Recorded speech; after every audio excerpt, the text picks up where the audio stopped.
يا أيها الذين آمنوا إذا قيل لكم تفسحوا في المجالس فافسحوا يفسح الله لكم وإذا قيل انشزوا فانشزوا يرفع الله الذين آمنوا منكم والذين أوتوا العلم درجات والله بما تعملون خبير.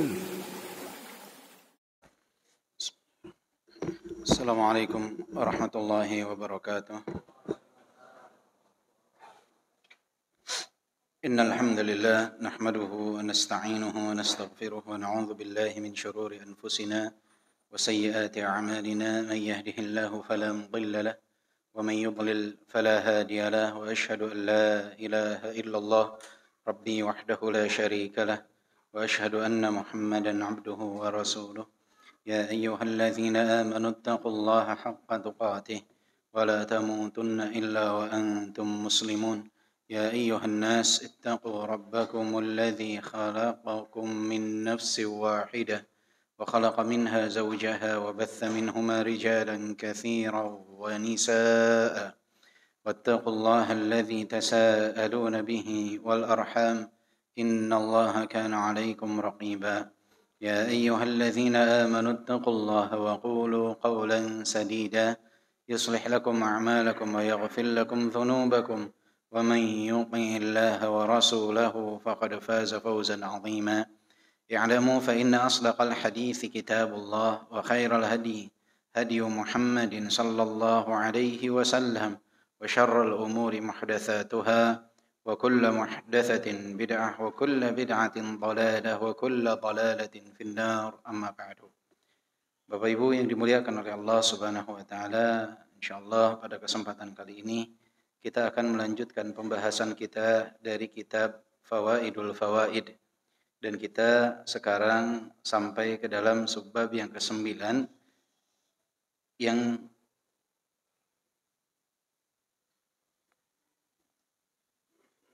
Ibu-ibu bisa dimulai, yang akan kita yang diberikan judul oleh al-muallif rahimahullah dengan judul Fawaidut Tauhid fid Dunya wal Akhirah.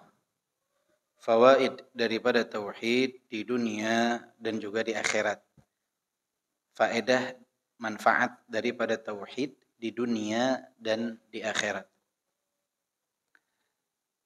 Beliau rahimahullah mengatakan, at-tauhidu mafza'u a'da'ihi wa awliya'ihi. Tauhid adalah tempat berlindung bagi musuh-musuh dan kekasih-kekasih Allah Subhanahu wa taala. Jadi tauhid ini memberikan manfaat dan bahkan menjadi tempat berlindung bukan hanya bagi mereka yang mentauhidkan Allah, kekasih-kekasih Allah, tapi juga mereka yang berbuat kesyirikan kepada Allah atau musuh-musuh Allah.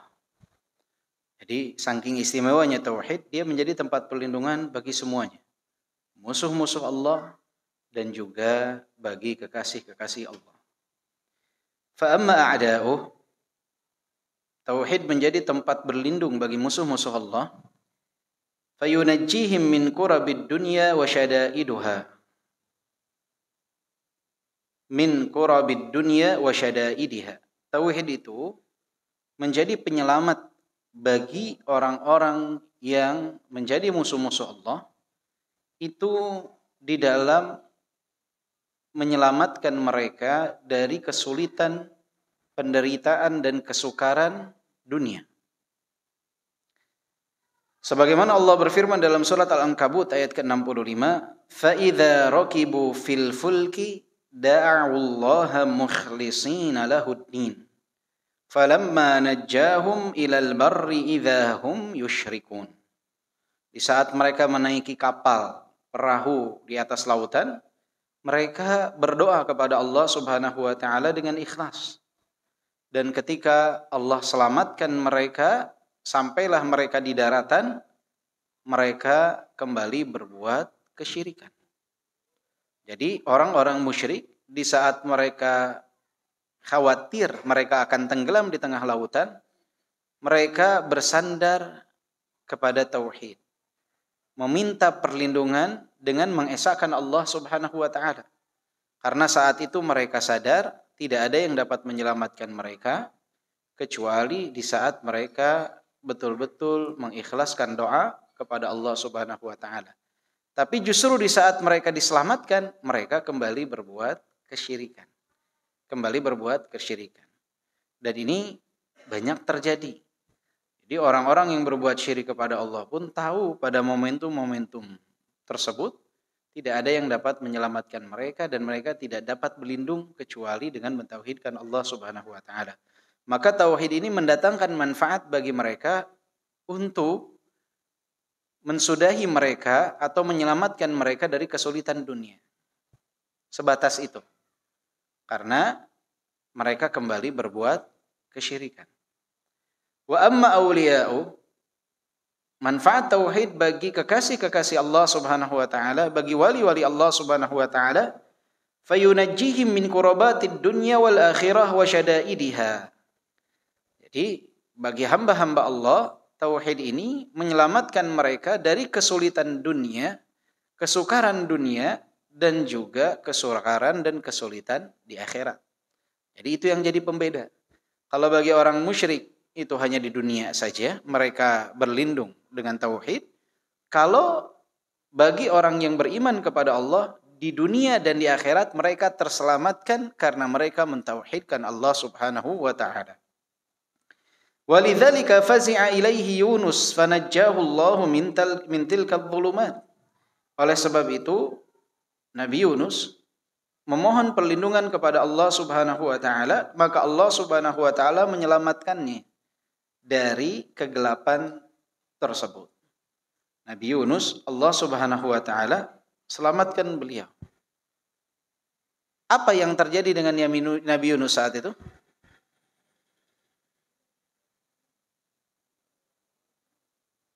Berada di dalam kegelapan perut ikan. Beliau mentauhidkan Allah Subhanahu wa taala, la ilaha illa anta subhanak inni kuntu minadh dhalimin.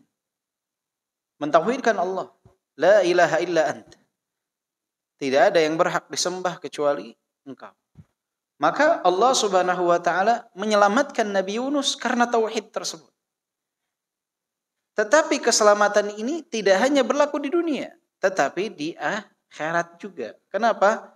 Karena Nabi Yunus adalah wali Allah Subhanahu wa ta'ala. Beliau adalah Nabiullah, kekasih Allah Subhanahu wa ta'ala. Wa fazi'a ilaihi atba'ur rusul fanujju bihi mimma udhiba bihi al-musyrikuna fid dunya wa ma u'idda lahum fil akhirah. Dan berlindung dengan tauhid ini atau kepada tauhid ini adalah para pengikut Rasul. Sehingga Allah Subhanahu wa taala menyelamatkan mereka dari kekejian kaum musyrikin di dunia dan apa yang dipersiapkan bagi orang-orang musyrik tersebut di akhirat. Jadi di dunia diselamatkan dengan tauhid, di akhirat mereka terselamatkan dari musuh tauhid di dunia yang mereka akan mendapatkan siksaan di akhirat kelak. Jadi di dunia ini kita memohon perlindungan dari musuh-musuhnya tauhid kepada Allah Subhanahu wa taala dengan mentauhidkan Allah. Dan kelak di akhirat orang yang mentauhidkan Allah ini akan terselamatkan dari siksaan yang dijanjikan bagi mereka yang memerangi tauhid. Jadi orang-orang musyrik di akhirat ini siksaan menanti mereka. Nah, bagi wali-wali Allah Subhanahu wa taala, para kekasih Allah, para hamba-hamba Allah, di dunia tauhid ini akan menjadi pelindung baginya dan di akhirat tauhid ini pun akan menjadi pelindung baginya. Orang musyrik tauhid ini akan jadi pelindung baginya. Kapan? Di dunia saja, terbatas. Itu pun dalam kondisi yang terbatas. Sebagaimana yang Allah firmankan dalam surat Al-Ankabut ayat ke-65. Walamma fazi'a ilaihi fir'aunu 'inda mu'ayanatil halak wa idrakil gharaq lam yanfa'hu li'anna al-imana 'inda al-mu'ayanah la yuqbal. Lantas bagaimana dengan Fir'aun bukankah ketika akan tenggelam dia mentauhidkan Allah Subhanahu wa taala, memohon perlindungan dengan mentauhidkan Allah Subhanahu wa taala?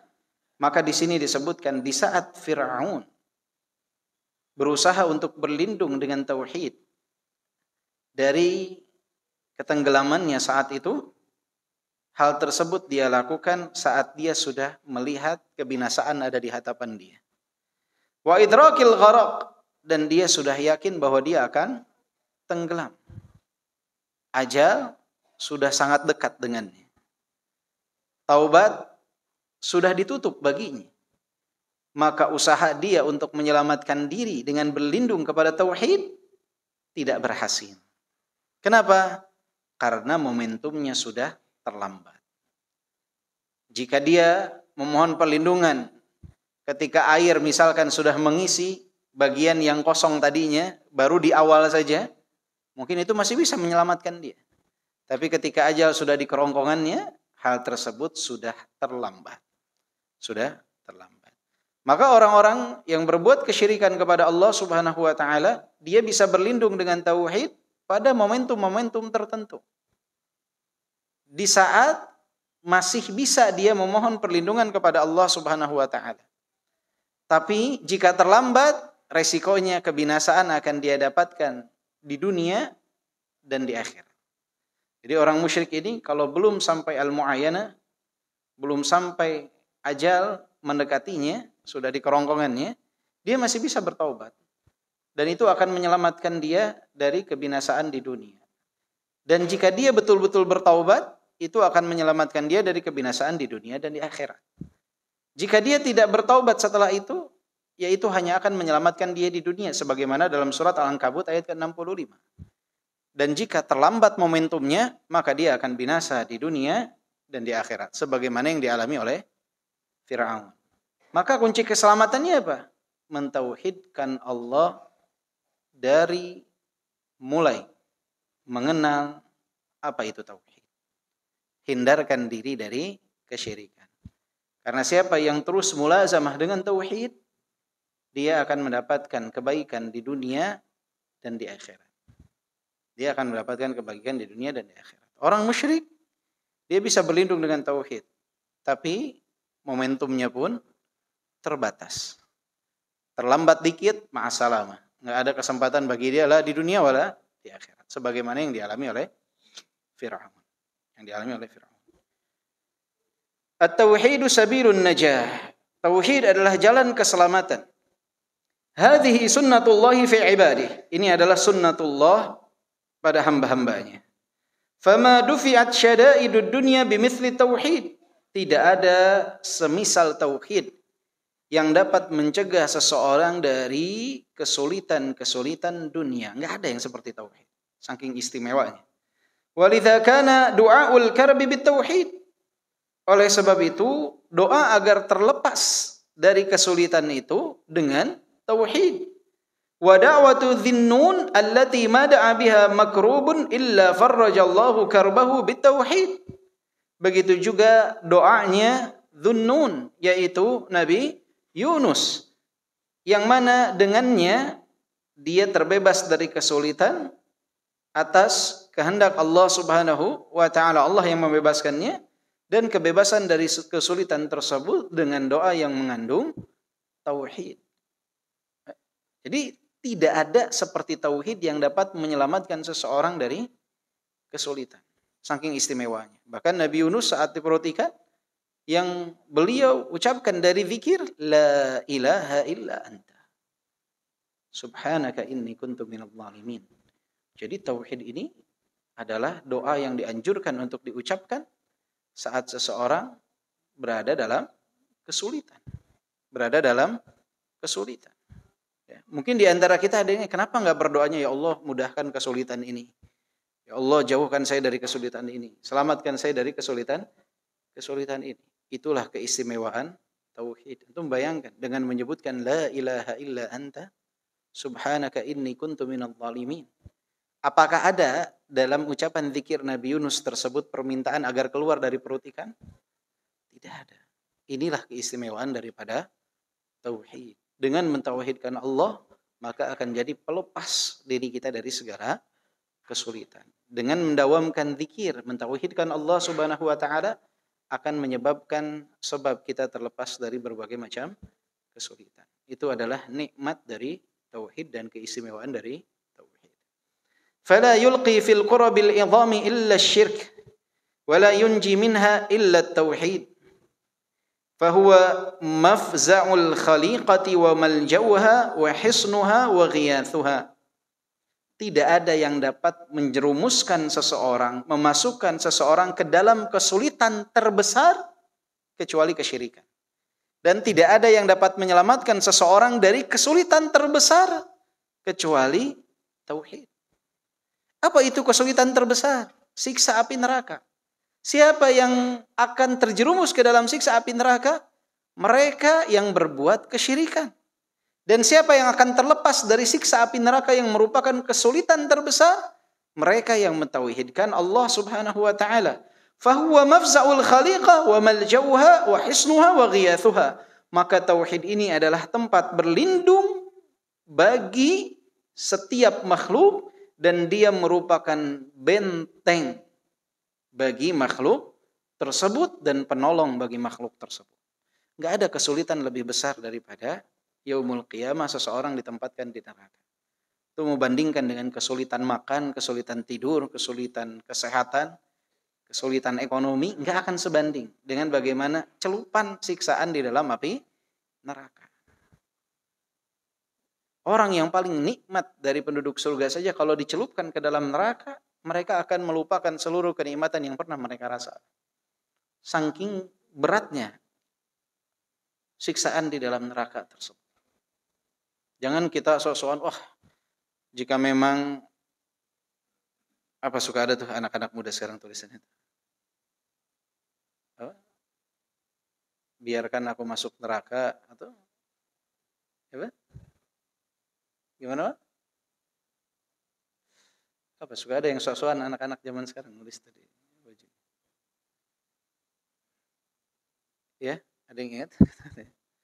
Saya pernah lihat tulisannya. Jadi jika memang apalah ujung-ujungnya itu ya biarkan aku masuk neraka. Sok-sokan. Kena api dikit aja teriak. Sepanas-panasnya api dunia, api neraka itu 70 kali lipat. Coba api dunia berapa? Yang paling panas berapa?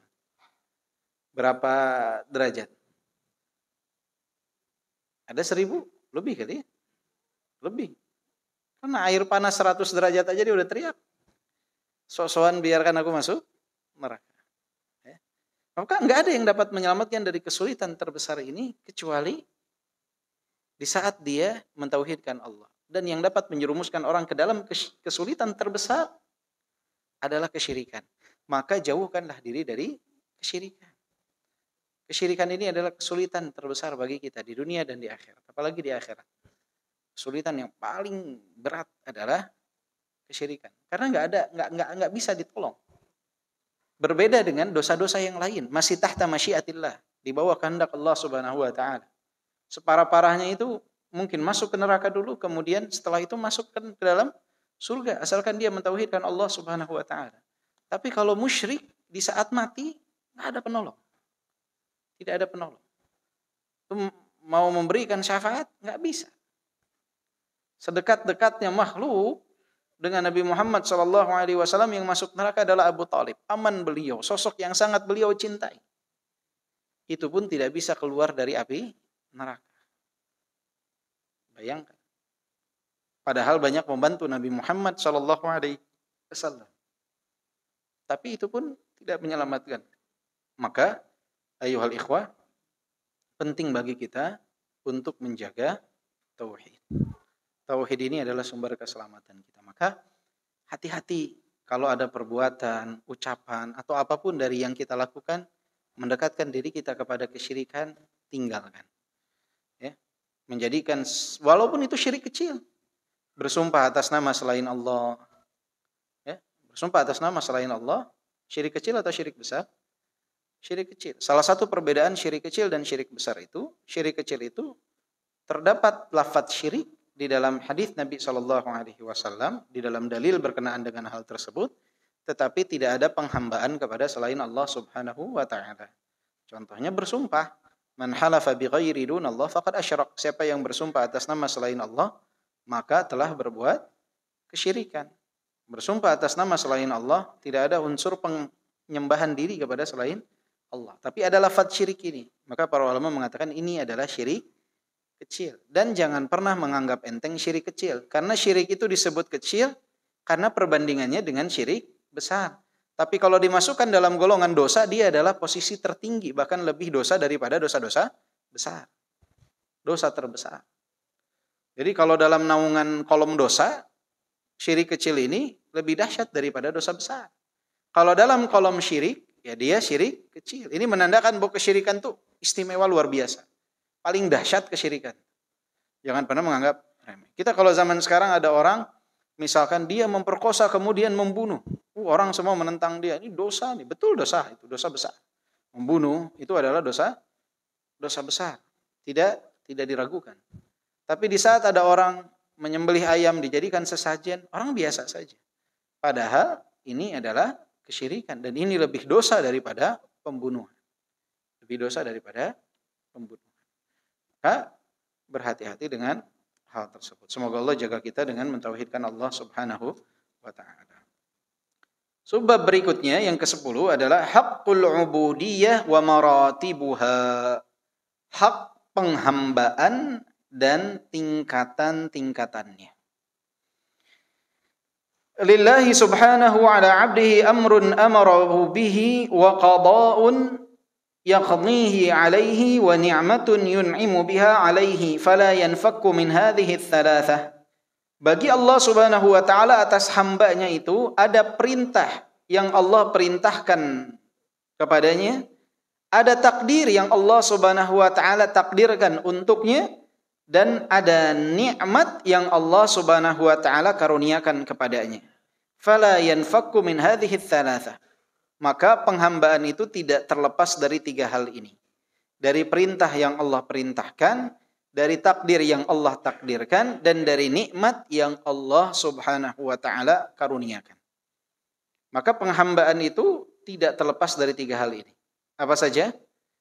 Dari perintah yang Allah perintahkan, dari takdir yang Allah takdirkan, dan dari nikmat yang Allah Subhanahu wa taala karuniakan. Wal qada'u naw'an, imma masaibu wa imma ma'ayibu.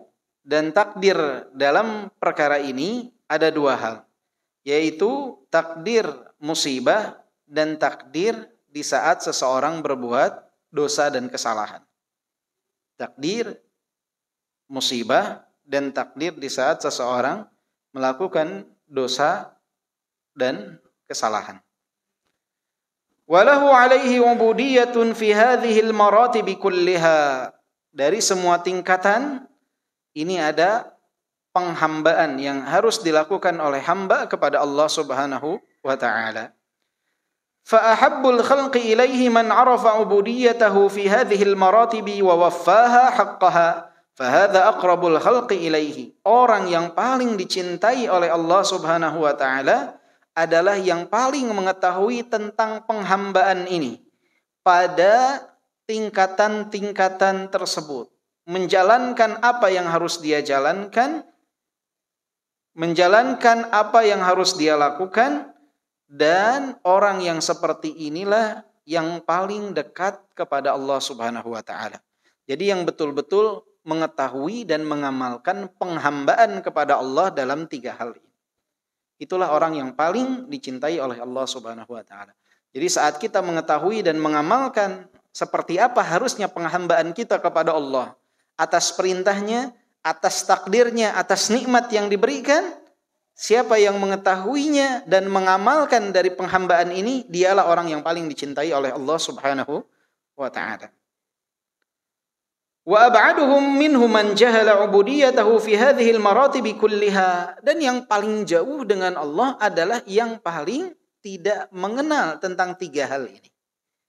Tentang bagaimana menghambakan diri kepada Allah berkenaan dengan perintah, berkenaan dengan takdir, dan berkenaan dengan nikmat. Atau walaupun dia tahu, dia nggak mengamalkan.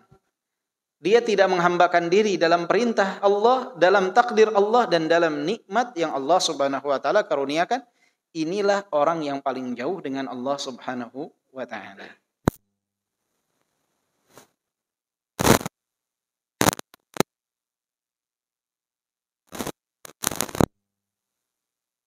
Hambaan dalam ikhlasan wa iqtidaan bi Rasulillah sallallahu alaihi wasallam. Fin nahyi ijtinabuhu khaufan minhu wa ijlalan wa mahabbatan. Yang pertama adalah dalam perintah itu orang yang menghambakan diri kepada Allah ketika mendapatkan perintah, mengetahui ada satu perintah, sesuatu yang diwajibkan baginya, yang diharuskan baginya, yang dianjurkan baginya, dia berusaha mengamalkannya dengan ikhlas dan mengikuti contoh yang dicontohkan oleh Nabi Muhammad sallallahu alaihi wasallam. Ikhlas dan mutabaah dalam perintah. Ikhlas dan mutabaah dalam perintah. Ikhlas hanya karena Allah dia beramal, dan yang kedua mengikuti petunjuk Nabi Muhammad sallallahu alaihi wasallam. Sebagaimana yang dikatakan oleh Al-Fudail Ibn Iyad. Ya, Al-Fudail Ibn Iyad pernah mengatakan bahwa amalan itu tidak akan diterima kecuali di saat dia itu benar dan ikhlas. Benar dan ikhlas. Dan ikhlas ini lillah, karena Allah Subhanahu wa taala, dan benar itu mengikuti petunjuk Rasulullah sallallahu alaihi wasallam. Maka dalam perintah ini enggak cukup ikhlas saja, tapi harus mengikuti petunjuk Nabi.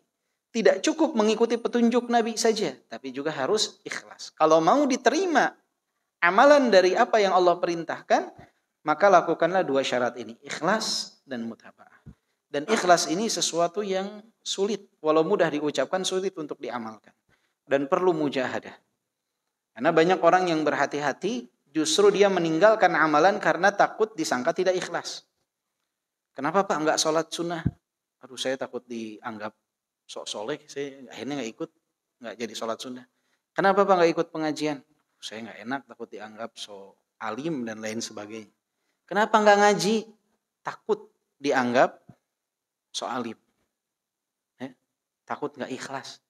Enggak boleh meninggalkan amalan karena takut tidak ikhlas. Bahkan pernah disebutkan oleh Al-Fudail Ibn Iyad juga kalau tidak salah, siapa yang meninggalkan amalan karena khawatir dia tidak ikhlas, maka pada hakikatnya dia telah berbuat riya. Dan siapa yang mengerjakan amalan untuk dilihat orang lain, itu adalah kesyirikan. Terus harus gimana? Ninggalin amalan karena takut riya, justru itu riya. Mengerjakan amalan kalau ingin dilihat oleh orang lain, itu kesyirikan. Terus apa yang harus aku lakukan? Yang harus dilakukan kata para ulama, terus beramal dan meminta kepada Allah agar dikaruniakan keikhlasan. Jadi kalau terbetik di hati Bapak Ibu, misalkan pas mau sholat sunnah takut dianggap soalim, mau zikir, mau baca Quran, apa yang harus lakukan? Amalan soleh tersebut, kemudian berdoalah kepada Allah agar diberikan keikhlasan. Karena banyak orang mau sedekah, ada orang nggak jadi. Terus udah nggak jadi dia, bukan nanti ditunda, nanti malam, nanti siang, nanti sore, nggak jadi sudah. Kenapa ada si fulan di situ saya nggak jadi ya sedekahnya? Dimasukin lagi ke kantongnya, sedekah ya. Kemudian minta kepada Allah Subhanahu wa taala agar diberikan keikhlasan. Karena kita tidak mengkondisikan tempat tersebut untuk dilihat oleh orang lain. Tapi ketika kita akan memberi ada orang lain. Berbeda halnya bisa antum ngundang wartawan kemudian antum ngasih ke orang lain, atau ketok pintu orang ngasih di foto dulu gitu kan. Nah, ini di sana ada unsur kesengajaan untuk dilihat oleh orang lain. Kalau tidak sengaja enggak apa-apa. Kalau tidak sengaja tidak apa-apa. Lalu saya pernah lihat pom bensin lagi antri, ada yang ngisi bensin, tiba-tiba ada ibu turun dari mobil, mobilnya mewah. Turun kemudian memberikan amplop. Saya nggak tahu atasannya atau apanya. Wanita tersebut menangis, dia masukkan ke laci samping tempat isi bensin. Sudah tuh, dia ngisi bensin lagi, tiba-tiba datang lagi. Datang lagi si ibu sama mungkin tangan kanannya, kemudian minta ulangi lagi karena belum difoto ternyata. Jadi penjaga bensinnya ngeluarin lagi amplopnya, kasihkan lagi, dikasihkan, difoto dulu baru dimasukkan kembali. Nah, ini kan dikondisikan berarti kalau yang kedua ya. Kalau yang pertama itu saya lihat ya nggak masalah. Karena apa? Dia tidak mengkondisikan kita untuk hadir di tempat tersebut. Tapi saat mau memberi, masa nggak jadi? Berikan saja. Minta perlindungan, ya Allah, karuniakan aku keikhlasan. Karuniakan keikhlasan. Dan boleh juga sedekah itu terang-terangan jika diperlukan. Dan kita yakin bisa menjaga hati kita. Untuk apa? Memberi contoh kepada yang lain. Banyak di antara para sahabat seperti Utsman bin Affan ketika bersedekah di hadapan orang banyak. Kenapa? Untuk menjadi contoh dan motivasi bagi orang lain. Tapi ini perlu penjagaan hati yang luar biasa. Kalau ragu-ragu, mendingan sembunyi-sembunyi. Lebih baik sembunyi.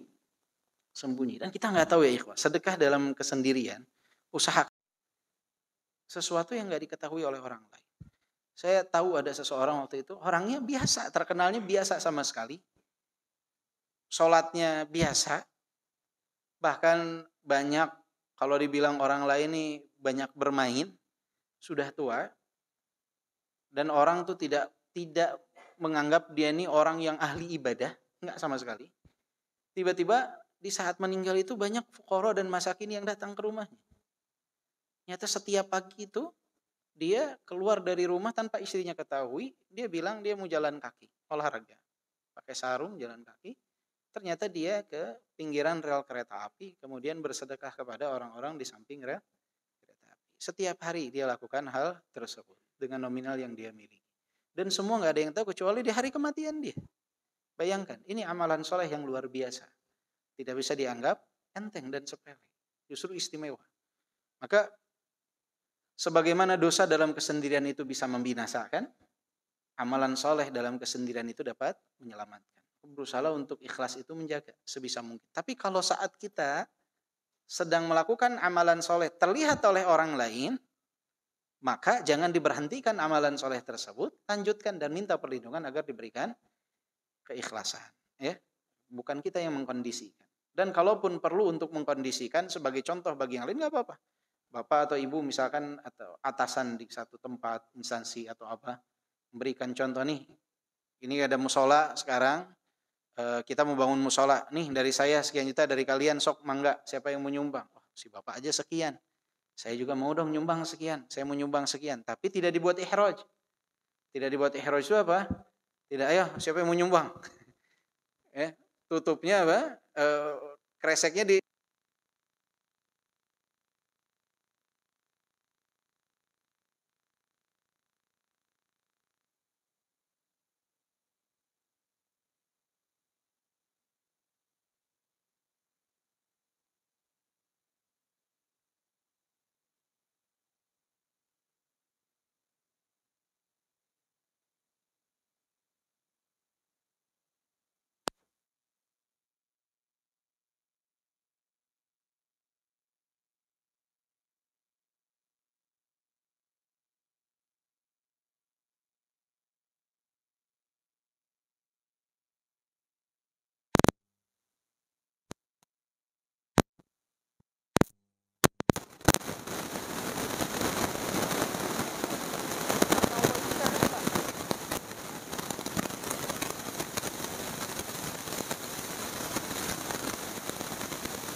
kedua,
Gimana tidak? Innama yuwaffas sabiruna ajrahum bighairi hisab. Orang sabar itu pahalanya berlipat. Gimana enggak bersyukur coba? Saat dapat musibah, sabar dia, harus bersyukur. Karena kesabaran ini ibadah yang luar biasa. Maka kemampuan dia untuk bersabar menjadikan dia harus beribadah level yang lebih tinggi, yaitu bersyukur atas kesabaran tersebut. Yang kedua kata Syuraih, aku mampu bersabar karena aku mampu mengucapkan istirja, mengucapkan inna lillahi wa inna ilaihi raji'un saat tertimpa musibah. Semua adalah milik Allah dan kepada Allah lah akan kembali. Allah berikan taufik beliau untuk istirja, mengucapkan inna lillahi wa inna ilaihi raji'un saat tertimpa musibah. Ini pun adalah sesuatu yang mengharuskan syukur. Karena tidak hanya bersabar, tapi juga justru mengucapkan lafaz zikir yang dianjurkan. Ini juga nikmat yang harus dia bersyukur. Terus apa lagi? Kenapa dia harus bersyukur? Yang ketiga, karena Allah tidak memberikan musibah yang jauh lebih besar. Di saat satu kaki patah, Urwah bin Zubair, beliau itu kakinya saat itu harus diamputasi. Ketika kakinya diamputasi, di malam yang sama anaknya terjatuh dari atap, meninggal. Apa yang dikatakan oleh Urwah bin Zubair? Ya Allah, Engkau memberikan 4 sisi, 2 tangan 2 kaki. Sekarang Engkau ambil 1 dan menyisakan 3. Falakal hamd, segala puji bagi. Engkau memberikan aku karunia 7 anak, Engkau ambil 1 dan menyisakan 6. Falakal hamd, segala puji bagi. Jadi bersyukur karena Allah tidak memberikan musibah yang jauh lebih besar. Diambil 1 masih ada 3, diambil 1 masih ada 6. Allah bisa saja memberikan musibah yang jauh lebih besar. Orang kehilangan motor, alhamdulillah. Kenapa? Mobil masih ada, alhamdulillah. Ya. Sakit, alhamdulillah masih bisa di rumah. Orang lain dirawat di rumah sakit. Orang dirawat di rumah sakit, alhamdulillah di ruangan biasa. Orang di ICU. Selalu apa? Alhamdulillah di ICU, yang lain udah masuk kuburan. Alhamdulillah. Di saat masuk ke dalam kuburan, alhamdulillah. Kalaupun hidup pasien mungkin akan banyak menderita. Dan ini subhanallahnya ada adat kebiasaan kita di terutama suku Sunda ya. Itu selalu bersyukur apapun alhamdulillah. Lihat yang kecelakaan mati alhamdulillah, kasihan kalau hidup juga. Itu subhanallah dari lisannya, adat kebiasaan yang seiring dengan syariat. Saat ada yang kakinya patah, alhamdulillah masih hidup. Selalu seperti itu, alhamdulillah, alhamdulillah. Dan itu luar biasa. Sesungguhnya ini adalah level yang paling tinggi setelah kesabaran dan ridho. Cuma dari protes itu yang mengucapin kan orang lain. Kalau yang mengalaminya berat, ya betul. Memang yang mengucapin itu orang lain. Kalau yang mengalaminya saya belum pernah dengar langsung. Betul. Kalau orang lain ya. Tapi betul, dia harus bersyukur ya. Allah kasih kita musibah ini. Masih ada yang mungkin lebih besar, tapi kita tidak mendapatkan. Maka perlu syukur kata Syuraih. Yang keempat kata Syuraih rahimahullah, aku harus bersyukur saat tertimpa musibah karena Allah tidak memberikan musibah kepadaku di dalam perkara agamaku. Alhamdulillah. Sakit, alhamdulillah. Kenapa? Alhamdulillah. Orang lain tuh sehat tapi nggak pernah ke masjid. Antum sulit nih ekonomi sekarang, alhamdulillah. Orang lain tuh ekonominya berlimpah tapi nggak kenal Al-Quran. Alhamdulillah kenal Al-Quran. Jadi bersyukur karena Allah tidak memberikan musibah kepadanya dalam perkara agama. Karena banyak orang di luar sana mendapatkan musibah dalam perkara apa? Agama. Dia mungkin mendapatkan kenikmatan dunia dengan segalanya, tapi dia pada hakikatnya mendapatkan musibah yang besar dalam perkara agama. Antum kembali ke rumah, lihat istri berhijab, alhamdulillah. Walaupun sulit, misalkan dalam akan antum di lampu merah membonceng istri, lihat istri berhijab. Kemudian lihat di sebelah kanan orang pakai mobil mewah, lihat istrinya tidak menggunakan hijab. Antum bersyukur, alhamdulillah. Allah walaupun tidak memberikan kekayaan seperti fulan dan alan di samping saya, tapi Allah mengaruniakan keselamatan kepada keluarga saya. Istri saya diberikan kesadaran untuk berhijab. Itu nikmat yang luar biasa. Bersyukur karena Allah Subhanahu wa taala tidak berikan musibah dalam perkara agama. Berapa banyak juga orang yang lahirnya taat ternyata terjerumus dalam penyimpangan dan kesesatan. Lahirnya luar biasa, tapi ternyata dia mendapatkan musibah dalam perkara agamanya dengan penyimpangan-penyimpangan pemikiran, syubhat yang luar biasa di dalam benak. Banyak yang terjerumus dalam syahwat dan banyak yang terjerumus dalam syubhat. Maka bersyukur ketika Allah tidak memberikan musibah kepada kita dalam perkara agama.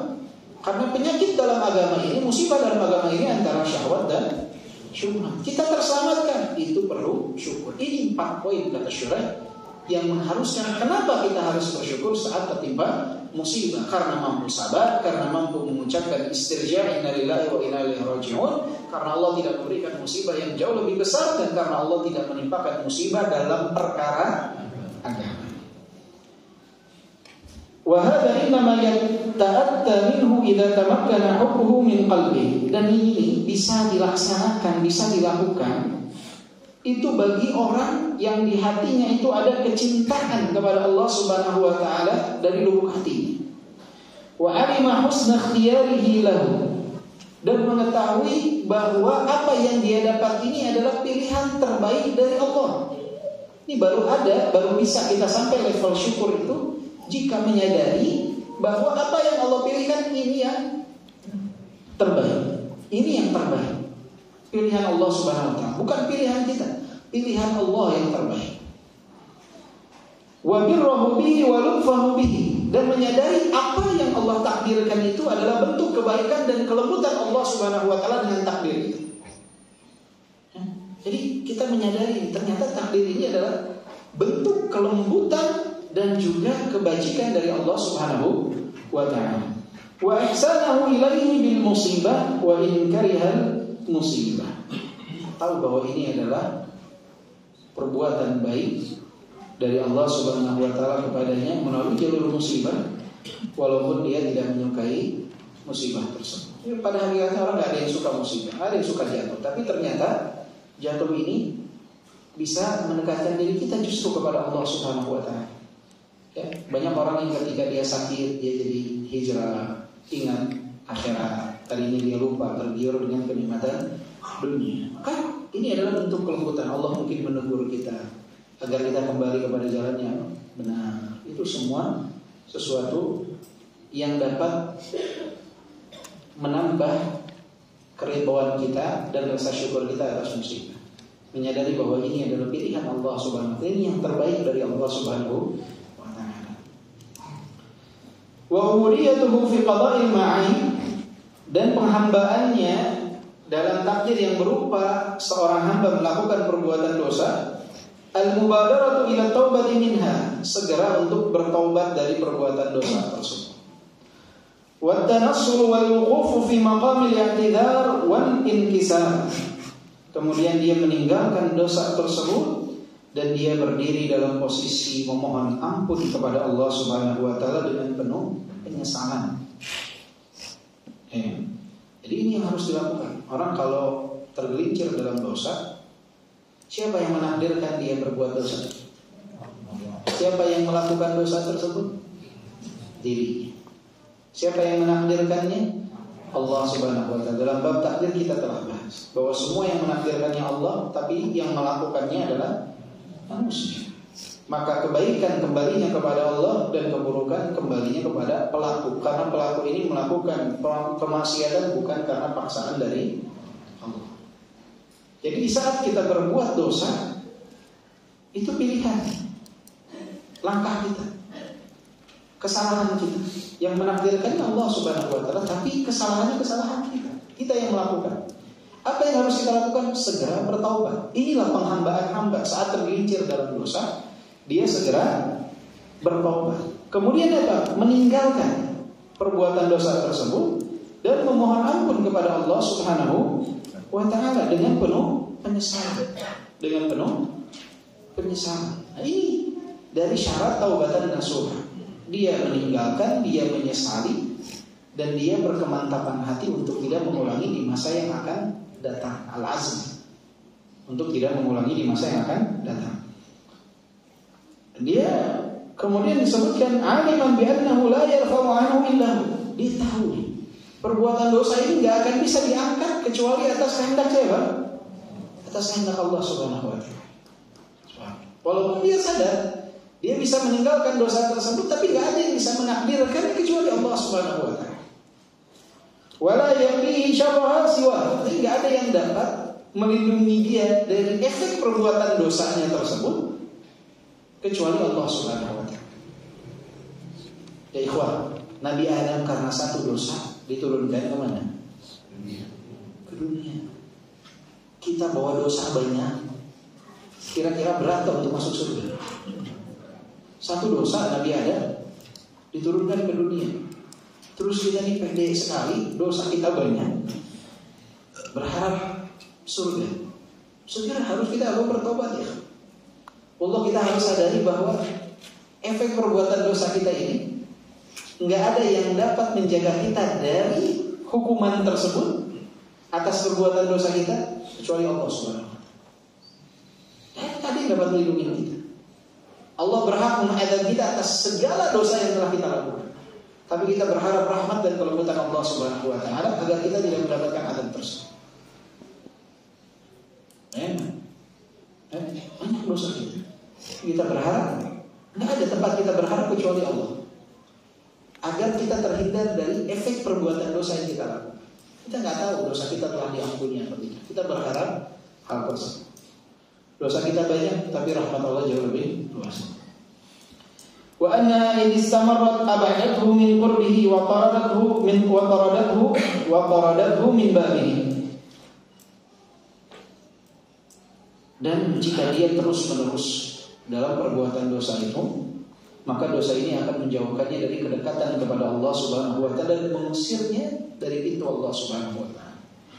Jadi dosa kalau istimrar terus-menerus akan menjauhkan seseorang dari Allah Subhanahu wa Ta'ala. Fayaraha min ad-durri alladhi la yakshifuhu ghayruhu hatta innahu la yaraha a'zama min durril badan.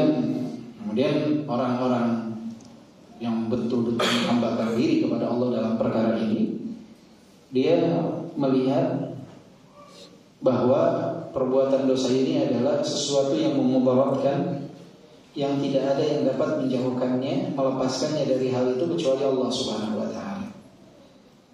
Bahkan orang-orang ini yang menghambakan diri kepada Allah Subhanahu wa Ta'ala dalam perkara ini, dia melihat bahwa kemudaratannya itu jauh lebih besar daripada kemudaratan yang bersangkut paut dengan badan atau fisik. Jadi penyakit dosa ini lebih dahsyat bagi mereka dibandingkan penyakit fisik. Penyakit fisik.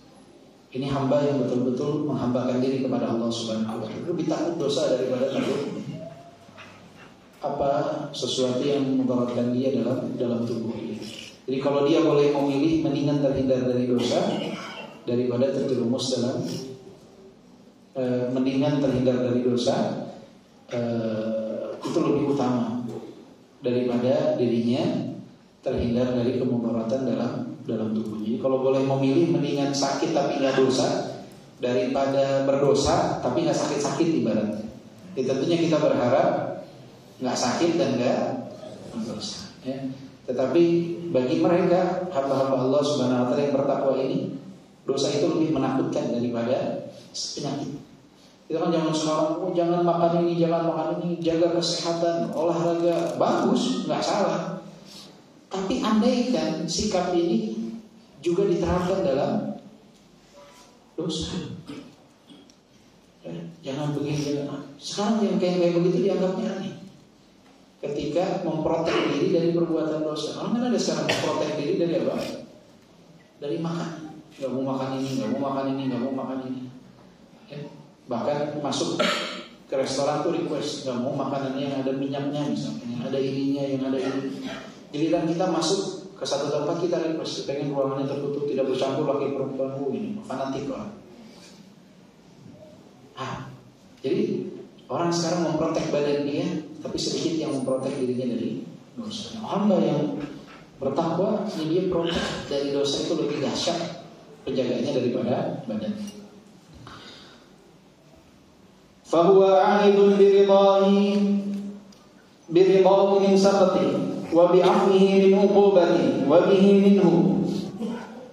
Dan hamba ini berlindung kepada Allah Subhanahu wa taala dengan keridhaannya dari kemurkaannya. Berlindung kepada Allah dengan ampunannya dari siksaannya. Wa bihi minhu. Berlindung kepada Allah dari apa yang menjadi siksaan atau azab dari Allah Subhanahu wa taala. Ini hamba yang bertakwa seperti ini. Hamba yang betul-betul menghambakan diri kepada Allah Subhanahu wa taala. Jadi kita berlindung kepada Allah dengan keridhaan Allah dari kemurkaan Allah. Berlindung dengan ampunan dari siksaan. Mustajirun wa multaja'un minhu ilaihi. Memohon perlindungan dan berlindung darinya kepadanya. Jadi siapa yang dapat mengadab kita? Allah. Kepada siapa kita dapat memohon perlindungan dari azab Allah? Dari Allah. Dari manusia tidak ada yang dapat melindungi kita. Maka kita memohon perlindungan kepada Allah dari azab Allah. Memohon keridhaan Allah dari kemurkaan Allah. Memohon ampunan Allah dari siksaan Allah Subhanahu wa taala. Ya'lamu annahu idza takhalla anhu wa khalla bainahu wa bain nafsihi fa'indahu amthaluha wa syarrun minha. Dia mengetahui bahwasannya jika Allah Subhanahu wa taala mengabaikannya dan mengacuhkannya, maka dia akan memikul dosa-dosa yang semisal, bahkan lebih buruk darinya. Takut. Hamba ini takut karena dia kalau berbuat dosa dia nggak bertaubat, ini dosa ini dapat menyebabkan dia menjauh dari Allah, dan jika Allah mengacuhkannya maka dia akan melakukan dosa-dosa yang lain, bahkan tidak hanya yang semisal, lebih dahsyat lagi. Karena dosa itu seperti anak tangga. Di saat seseorang berani melakukan satu dosa, itu akan memicu dia untuk melakukan dosa yang lebih dahsyat lagi. Terus. Karena apa? Karena dia sudah tidak melihat sesuatu yang mungkar itu sebagai kemungkaran, sehingga dia biasa saja. Awalnya itu yang tipis-tipis, akhirnya biasa. Awalnya tipis, akhirnya jadi biasa. Hati-hati. Wa annahu la sabila lahu ila al-iqla'i wa tawbati illa bi tawfiqihi wa i'anatihi wa anna dhalika bi yadihi subhanahu la bi yadil 'abd. Enggak ada jalan yang dapat melepaskan dia dari dosa dan bertaubat itu kecuali taufik dari Allah dan pertolongan Allah.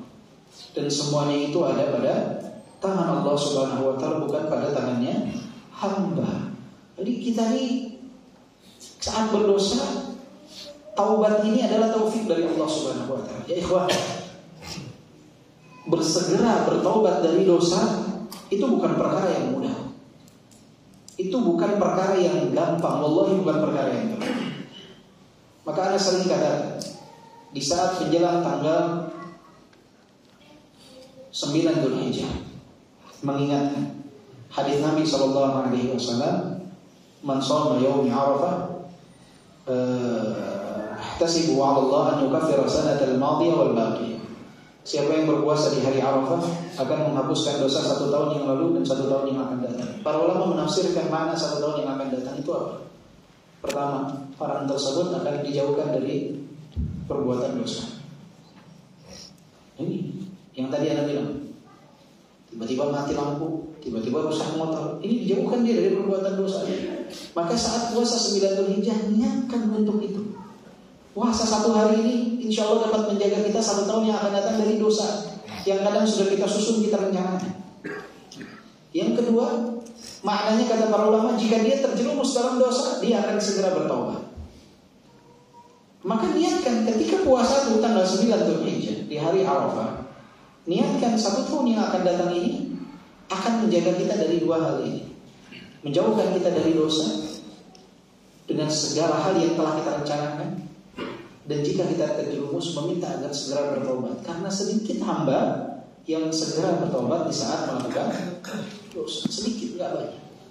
Bahkan cenderung ada yang terlambat dalam bertobat. Ini bukan sesuatu yang ringan. Maka di saat kita mampu untuk bertobat, segera untuk bertobat, segera meninggalkan dosa, ini taufik dari Allah Subhanahu wa taala. Kalau mengandalkan diri kita sulit. Sangat-sangat sulit. Fahuwa a'jazu wa ad'afu wa aqallu min an yuwaffiqa nafsahu aw ya'tiya bimardati sayyidihi biduni idnihi wa masyiatihi wa i'anatihi. Karena diri kita ini jauh lebih lemah, jauh lebih tidak berkuasa daripada memberikan taufik kepada diri kita untuk menyegerakan diri bertaubat. Aw ya'tiya bimardati sayyidihi biduni idnihi wa masyiatihi wa i'anatihi. Kita ini jauh lebih lemah, jauh lebih enggak sanggup lagi untuk mendatangkan keridhaan Allah Subhanahu wa taala tanpa izin Allah, tanpa kehendak Allah dan tanpa pertolongan Allah. Bayangkan, selemah itu kita dan jauh lebih lemah dari itu. Jadi kita enggak bisa memberikan taufik kepada diri kita sendiri. Dan kita itu tidak dapat melakukan perbuatan yang diridhai oleh Allah Subhanahu wa taala tanpa kehendak Allah, tanpa pertolongan Allah dan tanpa izin Allah Subhanahu wa taala. Kita ini makhluk yang lemah.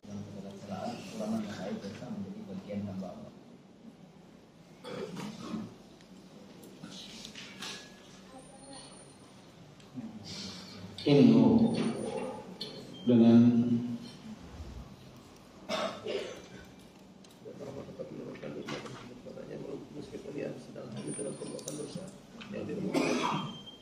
walaupun dia terhanyut dalam perbuatan dosa yang dimurkainya, berpaling darinya, tidak mengecilkan perintahnya dan bermaksiat. Iya, sama iman. Jadi kita, ya ikhwan, harus ingat bahwa dosa yang kita lakukan, keberpalingan kita, kelalaian kita, tapi nikmat itu jalan terus. Masya Allah. Fahadduhu subhana alhamdu wa syukru wa thana wa haddul abdi ad-dam wa an-nafs wal 'ain. Bagi Allah Subhanahu wa taala itu pujian, rasa syukur dan sanjungan, dan bagi hamba itu apa? Kehinaan, kekurangan dan aib. Qad ista'thara bil mahamid wal madh wal thana wa walla al-'abda bil malamata wan naqa'is wal uyub. Bagi Allah Subhanahu wa taala itu pujian, sanjungan, dan bagi hamba itu adalah celah, kekurangan dan aib. Falhamdu kulluhu lah, pujian itu semuanya bagi Allah. Wal khairu kulluhu fi yadihi, dan kebaikan itu semuanya ada di tangannya. Wal fadlu kulluhu lahu, keutamaan semua baginya. Wat thana'u kulluhu lahu, pujian semua baginya. Wal minnatu kullaha lahu, dan anugerah seluruhnya milik Allah Subhanahu wa taala. Faminhul ihsan, darinya lah kebaikan. Wa minal abdi isaah, dan dari hamba lah keburukan. Wa minhut tawaddudu ilal abdi bi ni'ami, dari Allah kasih sayang kepada hamba dengan kenikmatan-kenikmatannya yang dianugerahkan kepada hamba. Wa minal abdi at-tabaghudu ilaihi bi ma'asi, dan dari hamba itu perkara yang dimurkainya dengan bermaksiat kepada Allah. Kasih nikmat dibalas maksiat, Allah kasih nikmat dibalas maksiat. Wa minhun nushu lil 'abdi, dan dari Allah lah nasihat atau manfaat bagi hambanya. Wa minal 'abdi al-ghisyu lahu fi mu'amalatihi, dan dari hamba itu kecurangan dalam muamalahnya. Jadi Masya Allah, dikasih nikmat, dikasih nasihat, dikasih manfaat, justru dia berbuat kezaliman, dia berbuat kecurangan, dia berbuat perkara-perkara yang dimurkai oleh Allah Subhanahu wa ta'ala. Wa amma uriyatuhun ni'am. Poin yang ketiga, penghambaan dalam nikmat. Jadi pertama kan tadi penghambaan dalam perintah, kedua penghambaan dalam takdir, yang ketiga ini penghambaan dalam nikmat. Fa ma'rifatuha wal i'tirafu biha awalan. Pertama yang harus dilakukan penghambaan seorang hamba terhadap nikmat yang Allah anugerahkan itu mengetahui dan i'tiraf itu menyadari bahwa semuanya ini berasal dari Allah Subhanahu wa taala. Tsumma al-iyadu bihi an yaqa'a fi qalbihi nisbatuha wa idafatuha ila siwa. Kemudian memohon perlindungan kepada Allah Subhanahu wa taala agar jangan sampai di dalam hatinya itu ada penisbatan dan penyandaran kepada selain Allah dari nikmat tersebut. Wa in kana sababan min al-asbab, walaupun itu adalah sebab. Antum dapat rezeki ya dari bos A, bukan dari bos, dari Allah Subhanahu wa taala. Nah, banyak orang yang ketika dapat nikmat, dia itu gantungannya kepada makhluk. Sehingga seakan-akan kalau dia melakukan satu perbuatan yang mendatangkan keridhaan Allah dan kemurkaan dari makhluk yang menjadi sebab itu, dia akan hilang dari rezeki. Banyak.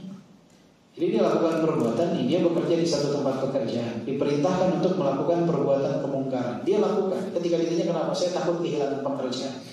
Antum nisbatkan rezeki ini dari siapa? Dari Allah. Kenapa harus takut kepada makhluk? Kalau antum yakin dari Allah, antum tahu bahwa lewat dia ataupun tidak lewat dia, rezeki itu akan datang. Nggak usah khawatir. Nah, keimanan ini kadang-kala dalam prakteknya orang sering lupa. Dia yakini rezeki dari Allah, makanya nih penghambaan diri kepada Allah dengan nikmat itu adalah yang pertama dia tahu dulu dan meyakini nikmat itu dari Allah. Dan memohon perlindungan untuk tidak menyandarkan, menisbatkan nikmat itu kepada selain Allah. Jadi minta hal tersebut. Walaupun disebab kamu udah sembuh sekarang, iya dokter itu menyembuhkan saya. Bukan, dokter itu sebab ngasih obat ke kita. Yang menyembuhkan siapa? Allah Subhanahu wa taala. Nah kadang-kala tanpa kita sadari kita ini menisbatkan dan menyandarkan nikmat kepada selain Allah Subhanahu wa taala. Rizki seakan-akan datangnya dari atasan, kesehatan seakan-akan datangnya dari dokter. Nisbatnya ke sana enggak. Mereka sebab dan kita diperintahkan untuk melakukan sebab. Dan kita diperintahkan untuk bersyukur kepada Allah dan berterima kasih kepada mereka. Jangan mentang-mentang kita yakinin, oh berarti dulu pas bosnya ngasih gaji, kamu gak bilang terima kasih, bukan dari ente, rezeki dari Allah. Ya, kenapa? Karena Rasulullah mengajarkan kita, la yashkurullah man la yashkurun nas. Tidak disebut seseorang bersyukur kepada Allah kalau dia tidak berterima kasih kepada manusia, dia tidak bersyukur kepada manusia.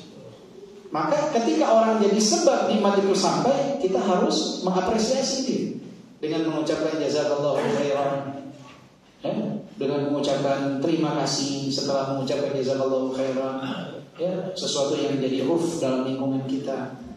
Ya, tunjukkan bahwa kita ini betul-betul menghargai dia sebagai sebab yang Allah takdirkan. Jangan sampai kita juga lupa. Jadi jangan ekstrem kiri, jangan ekstrem kanan. Karena banyak yang ekstrem kiri, dia nggak mau berobat ke dokter.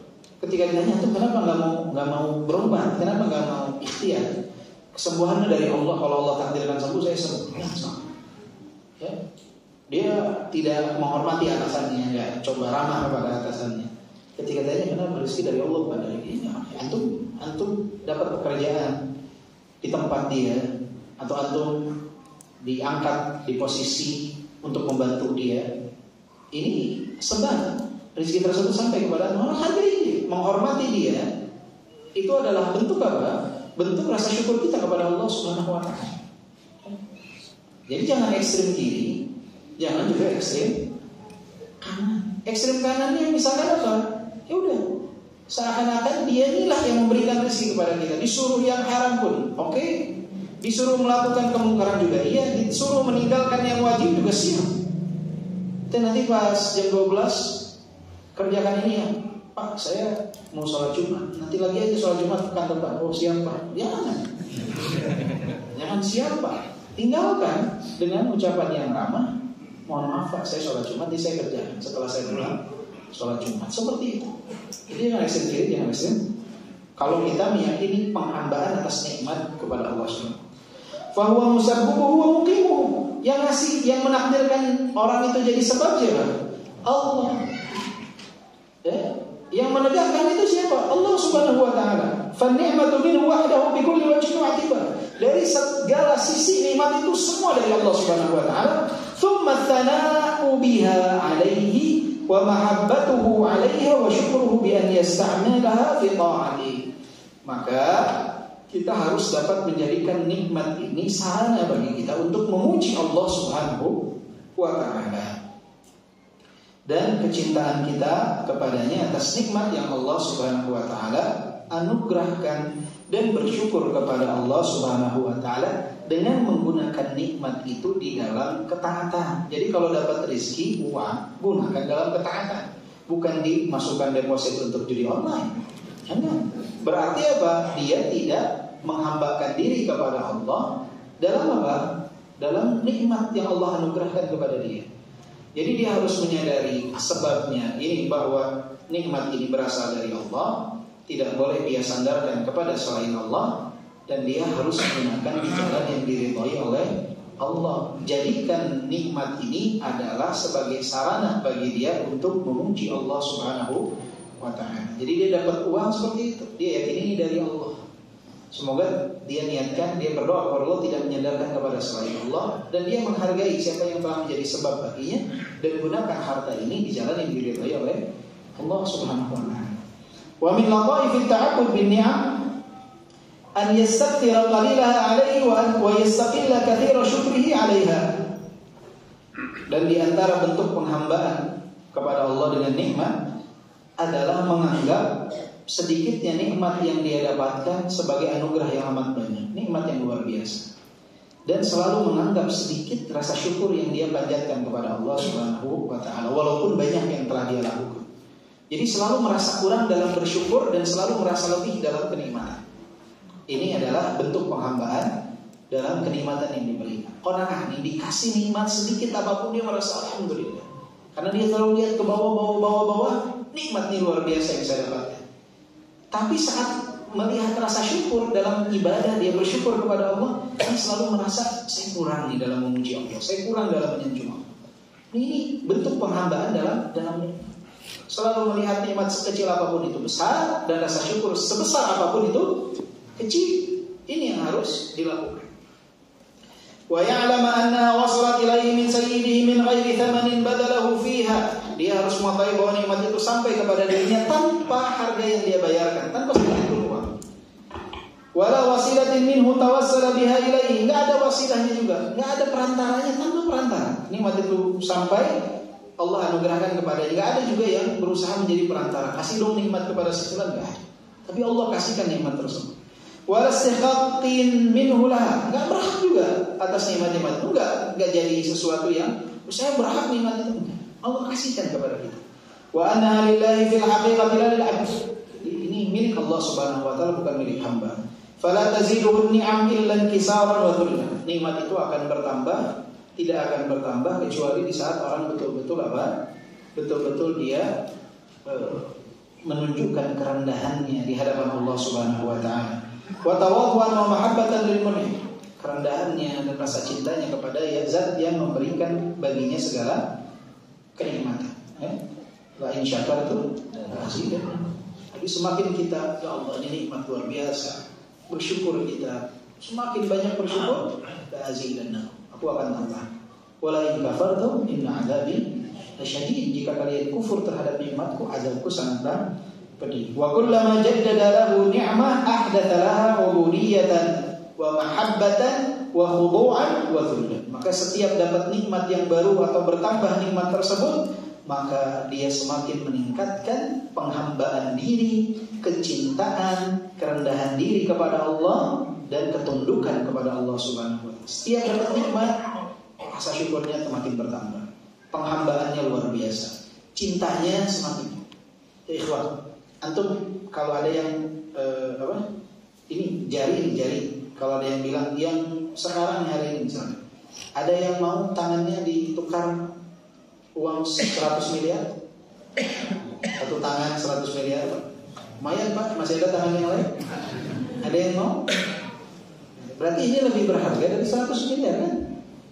Iya, antum kalau ada orang nih datang ngasih ke antum 100 miliar, Pak, sudah saya transfer ya Pak, untuk Bapak 100 miliar. Nggak bisa transfer 100 miliar, limitnya nggak cukup. Oh, ini khusus Pak, saya orang spesial, diperbankannya untuk Bapak 100 miliar. Kira-kira kita cinta nggak? Oh, luar biasa. Ada orang yang menjelekkan dia pun kita akan bilang dia mau baik. 100 miliar ngasih, jangan 100 miliar ya Pak, 100 juta, 10 juta, ada orang ngasih nih 10 juta Pak. Kira-kira bakal ingat terus tidak? Fulan dulu ngasih ke saya 10 juta. Cinta. Ini kita dikasih segala kenikmatan, tapi cintanya ini gak nembus-nembus. Ngeklaim cinta, tapi gak menunjukkan kecintaan terus.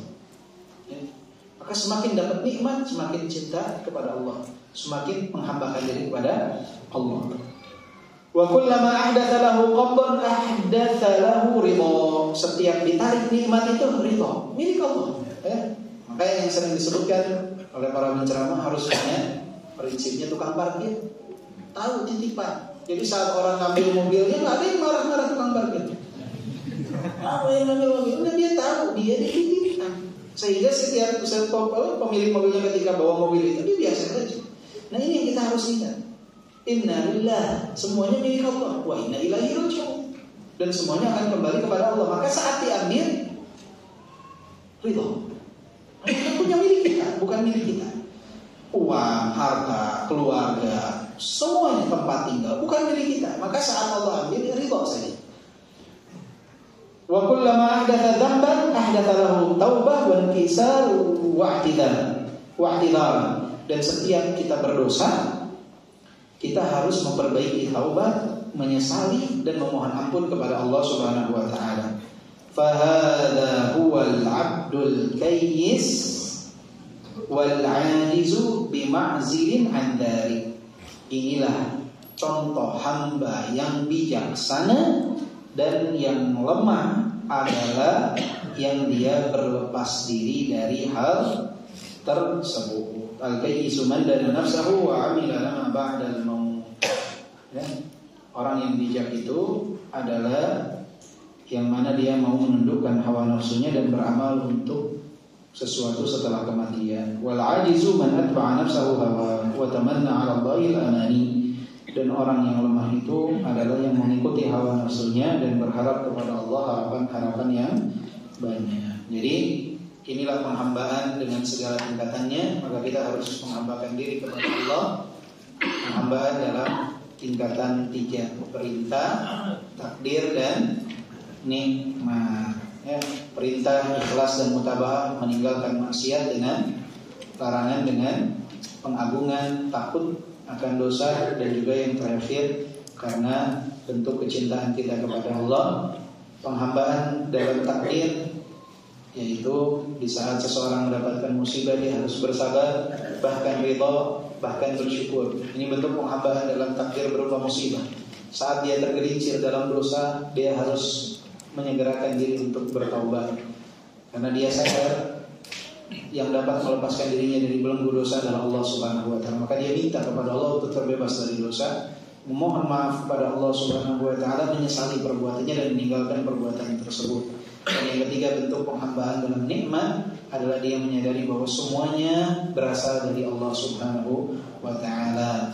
Tidak boleh menyandarkan, menisbatkan kepada sebab apapun itu kepada makhluk, tidak boleh. Semua dari Allah Subhanahu wa taala, dan dia harus menggunakan nikmat tersebut di jalan yang diridhoi oleh Allah Subhanahu wa taala. Allahu a'lam bishawab. Ada pertanyaan? Izin jawab pertanyaan Bapak ya, Ibu, kalau ada.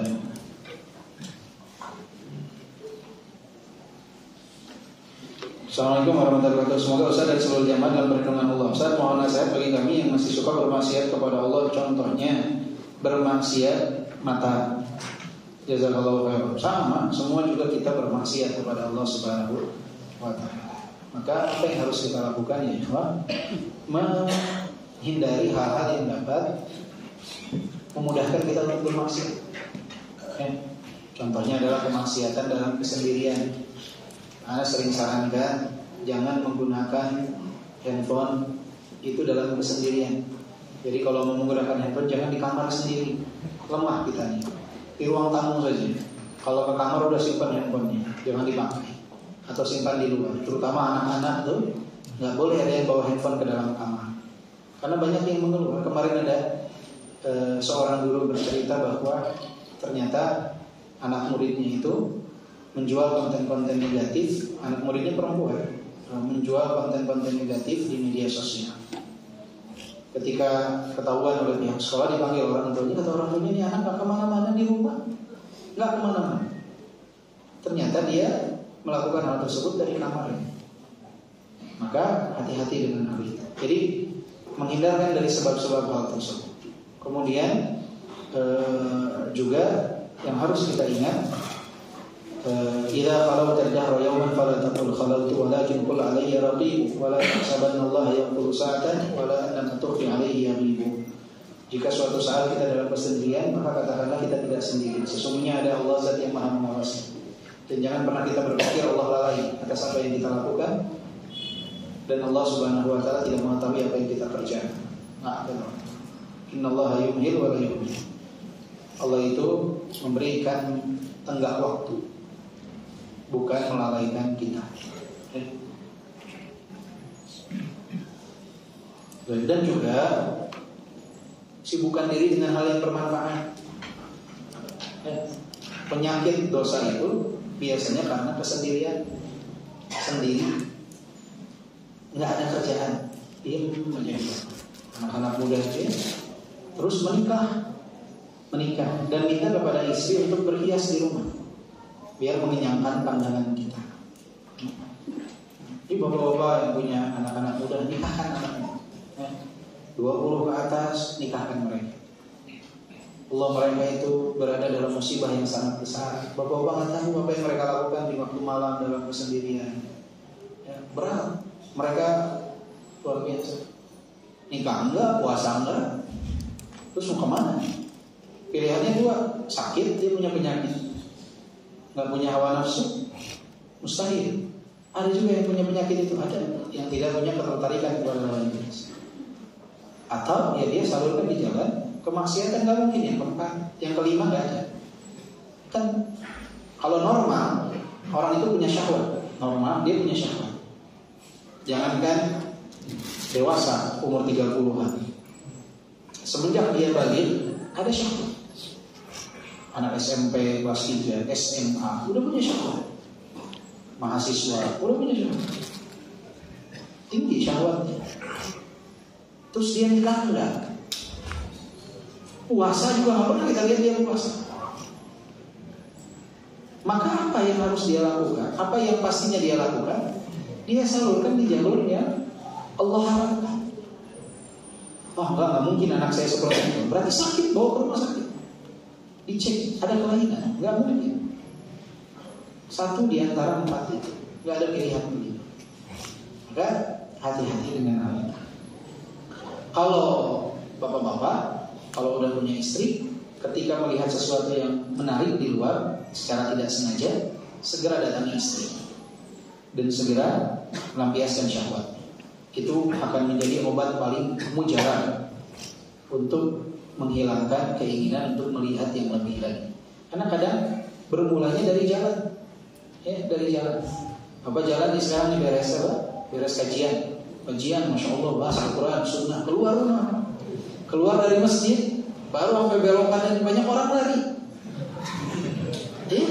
Banyak orang lari, pakaiannya, waliyahulillah, subhanallah. Bahkan jangankan yang tidak pakai kerudung, yang pakai kerudungnya saja mereka membentuk lekukan tubuhnya, memamerkan auratnya. Nah kalau bapak tidak segera memberikan penanganan dini dengan mendatangi istri, itu tuh akan kepikiran. Pandangan tidak sengaja itu akan menjadi sebab kita ingin menyaksikan pandangan yang lebih dahsyat. Dan ingat Pak, Bapak kira-kira kalau lapar itu makan atau datang ke restoran kemudian liatin makanan di restoran?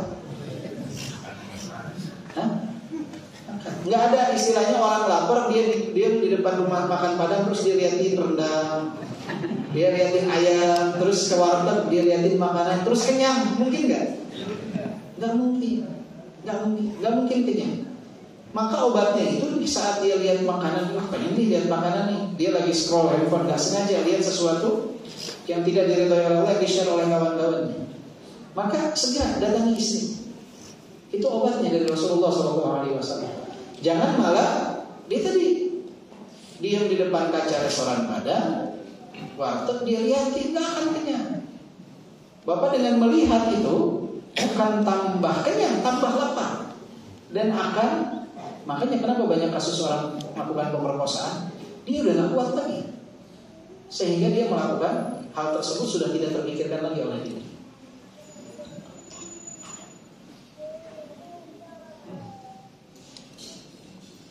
Bagaimana kalau selama mendapat musibah terkadang mengeluh, terkadang sabar, ridho, bersyukur, misalnya karena sakit yang sudah sedangkan doa daripada insya Allah sudah maksimal. Ini tugas kita saat sakit itu berdoa, berikhtiar, ibadah, itu adalah kunci keberhasilan kita. Jadi jangan sampai kita mengeluh lagi. Udah betul, keberhasilan seseorang saat tertimpa musibah penyakit itu bukan sembuh. Keberhasilan seseorang saat tertimpa musibah penyakit itu saat dia sabar, berikhtiar di jalan yang diridhai oleh Allah, berdoa kepada Allah. Itu keberhasilan dia. Sembuh mah bonus dari Allah Subhanahu wa taala. Jadi kalaupun dia sembuh itu belum tentu dia berhasil, karena banyak orang yang sembuh dengan berobat ke dukun. Jadi sembuh dia penyakitnya tapi gagal dalam menghadapi ujian penyakit. Maka betul apa yang dilakukan dan berusaha untuk memahami inilah yang terbaik yang Allah berikan untuk kita. Ada waktu itu saya punya kawan, dia obatnya satu kresek besar. Dia nggak bisa melakukan apapun kecuali dengan obat. Dia nggak bisa buang air besar kecuali minum obat. Tidak bisa kencing kecuali minum obat. Tidak bisa tidur kecuali minum obat. Semua obat, satu kresek besar. Kemana-mana dia bawa. Dan masya Allahnya dia bilang, saya bersyukur malam. Dia itu malam itu tidak bisa tidur nyenyak. Setiap 1 jam dia harus ke kamar mandi. Jadi obatnya ini saling berkaitan. Di satu sisi dia nggak bisa tidur, kalau nggak minum obat, di satu sisi menyebabkan dia setiap 1 jam itu harus buang air kecil. Jadi obatnya kompleks sekali. Katanya alhamdulillah semenjak ini saya jadi bisa sholat malam. Katanya. Dulu saya susah untuk sholat malam. Bayangkan bagaimana seseorang melihat musibah ini justru sebagai kenikmatan baginya.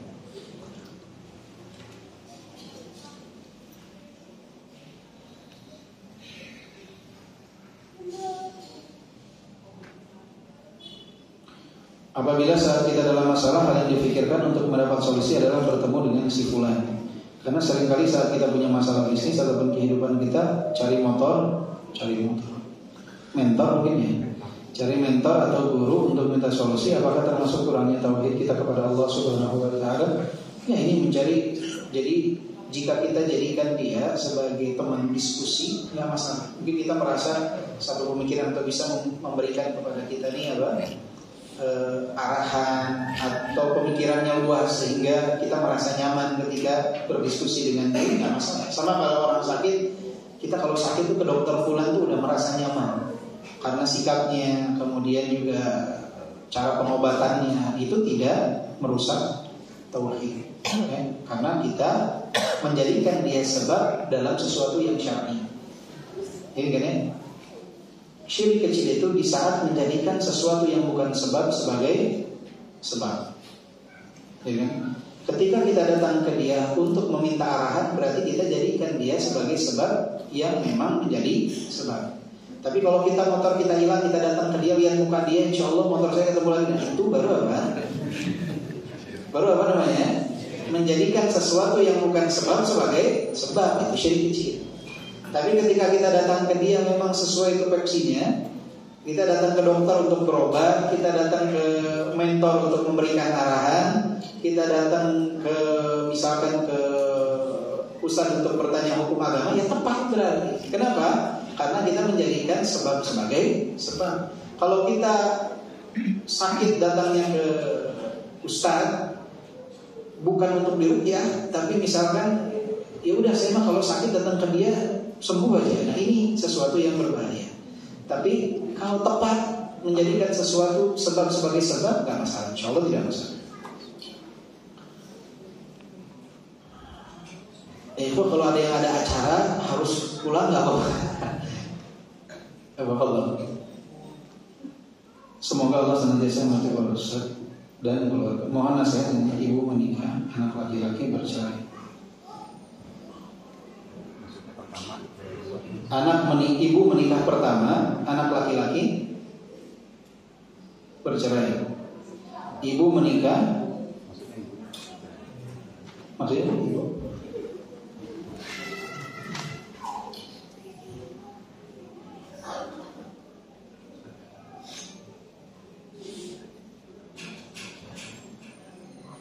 Oh, ya. Jadi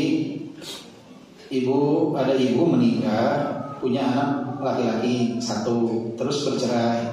Kemudian menikah kedua kali, ada anak perempuan A, B, dan C. Begitu ya. Sepertiga bangunan rumah hasil karya anak perempuan B.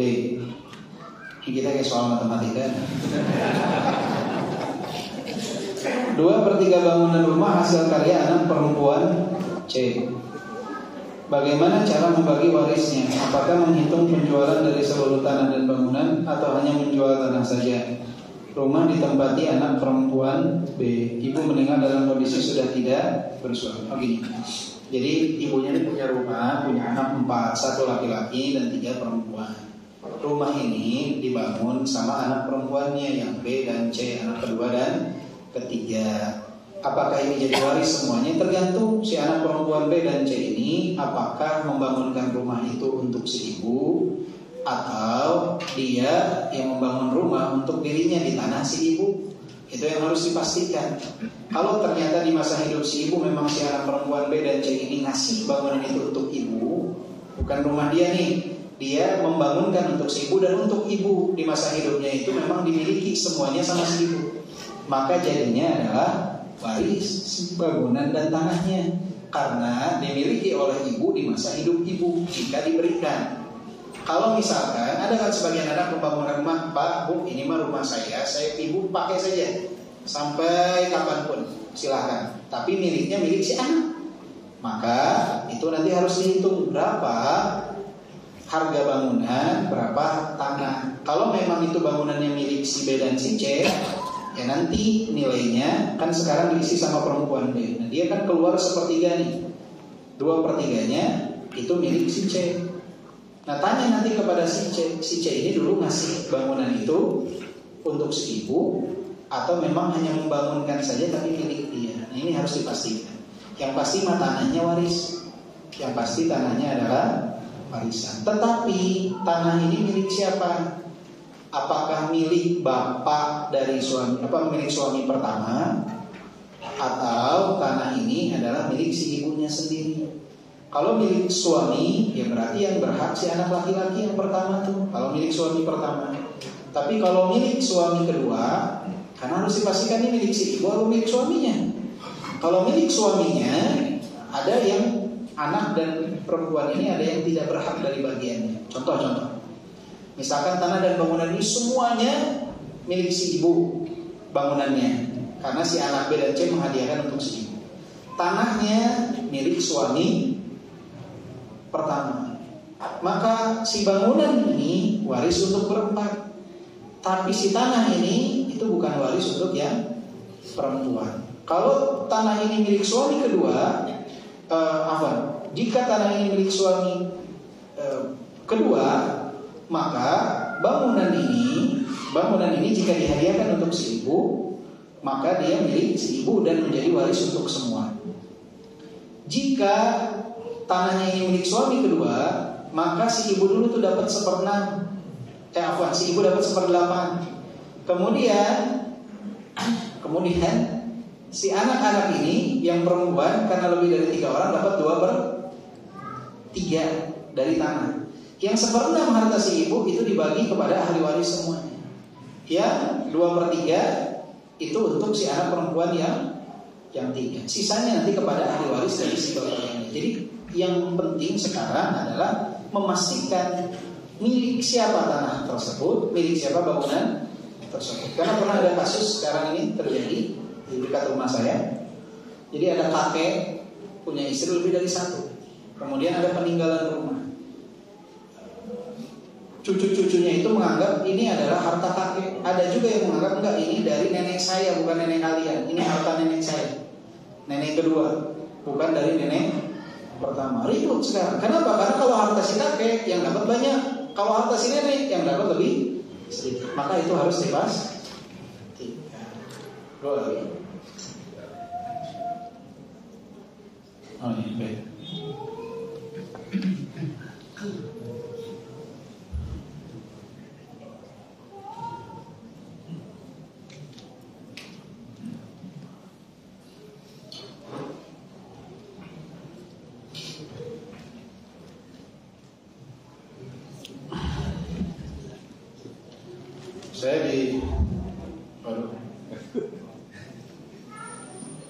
Saya diceraikan saat hamil 7 bulan karena saya sakit sejak hamil 2 bulan sampai lahiran. Dari dia ceraikan saya, dia menghilang sudah 2 tahun. Orang itu murid antum.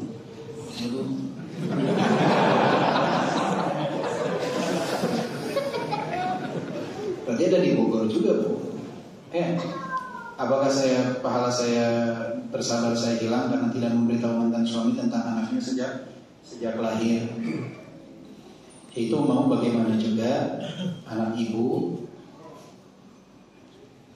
adalah anak dari mantan suami. Jadi fulan bin fulan, ya. Tidak bulan bin fulan, ya. Fulan bin fulan. Jadi harus diinformasikan, ini anak antum. Terserah nanti dia mau ikut menafkahi atau tidak. Itu kembali kepada tanggung jawab dia kelak di hadapan Allah Subhanahu wa taala. Yaitu tanggung jawab kelak dia di hadapan Allah Subhanahu wa taala. Tapi beritahu saja ini ada anak antum namanya fulan. Nanti ketika anak ini sudah dewasa kasih tahu bapaknya yang mana. Agar tidak ada kekeliruan dalam nasab, ya. Kekeliruan dalam nasab.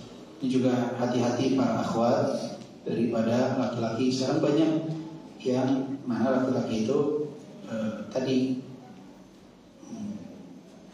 rata-rata tuh ingin menikah lebih dari satu. Dia menikah 2, kemudian mensyaratkan kepada istri kedua begini-begini. Ketika ketahuan oleh istri pertama, diceraikan istri kedua. Ini satu bentuk kezaliman. Dia ketika menikahi, dia punya hak istri kedua sebagaimana haknya istri pertama. Jadi nggak boleh ketika diam-diam, ketika ketahuan diceraikan. Itu perbuatan zalim kepada istri kedua. Itu menikahi dia sama di atas. Kalau antum masih takut-takut, jangan. Kalau sudah yakin, harus antum tanggung resiko. Jangan orang lain dizalimi dengan main dicerai. Insyaallah nanti dibahas di masjid saja. Di masjid. Cuma nggak tahu, kadang mungkin dia datang, tidak datang. Yang mana orangnya pun tidak.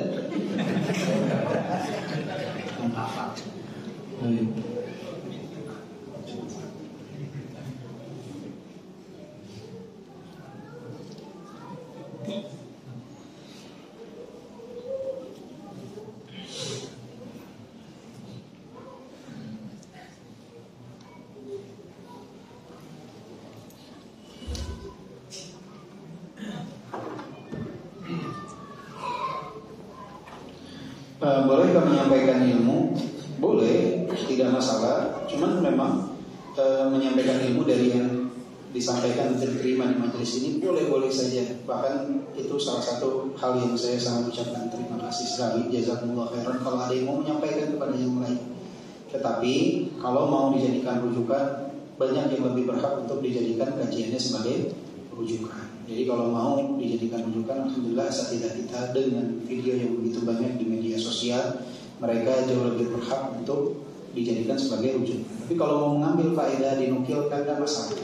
Tidak masalah selama memang apa yang saya sampaikan misalkan sesuai dengan dalil. Kecuali ada keseluruhan lidah dan apa, maka biasanya saya menyarankan kalau ada yang mau mengambil video, coba dikirimkan ulang dulu. Biar saya lihat dulu, takutnya lagi keselio lidah. Nanti kan bahaya disebarkan ternyata salah. Tapi kalau udah dicek oh ya benar, silakan untuk disebarkan. Kalau tulisan juga sama. Kalau memang yakin disesuai, hanya menukilkan saja dari buku yang ada, insya Allah tidak masalah.